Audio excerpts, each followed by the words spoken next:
This is our question.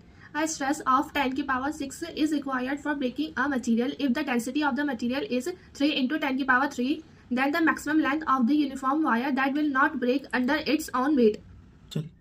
So guys, यहाँ पे हमारी ये वायर है और ये हमारे यहाँ से अटैच है, तो हमसे बोला है कि इसके मैक्सिमम लेंथ क्या होगी जो ये हमारी ब्रेक ना हो अपने वेट की वजह से। अपना वेट इसका क्या होगा, mg, ठीक है। इसकी लेंथ l है और इसका मास m है। किसी भी वायर का जो हमारा ब्रेकिंग स्ट्रेस होता है उसको हम लिखते हैं breaking force upon area. Stress हमें दे रखा है और फोर्स में हम क्या लिखेंगे, m इंटू में g, ठीक है। स्ट्रेस, ब्रेकिंग स्ट्रेस का सिंबल होता है हमारा सिग्मा। ब्रेकिंग फोर्स में आएगा हमारा m इंटू जी अपॉन में एरिया।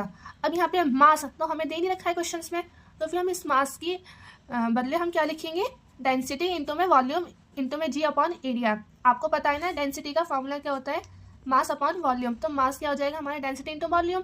अब हमारा वॉल्यूम क्या होता है, वॉल्यूम होता है हमारे area of this wire and length, ठीक है। तो हम यहाँ पे अपनी वैल्यू पुट कर देंगे ALG अपॉन में A। अब A से हमारा A कैंसिल हो जाएगा, सिग्मा किसके बराबर आ जाएगा, रो इंटू में L इंटू में G। अब हमारी लेंथ आ जाएगी जो हमें निकालनी है मैक्सिमम लेंथ, सिग्मा अपॉन में रो इंटू में G।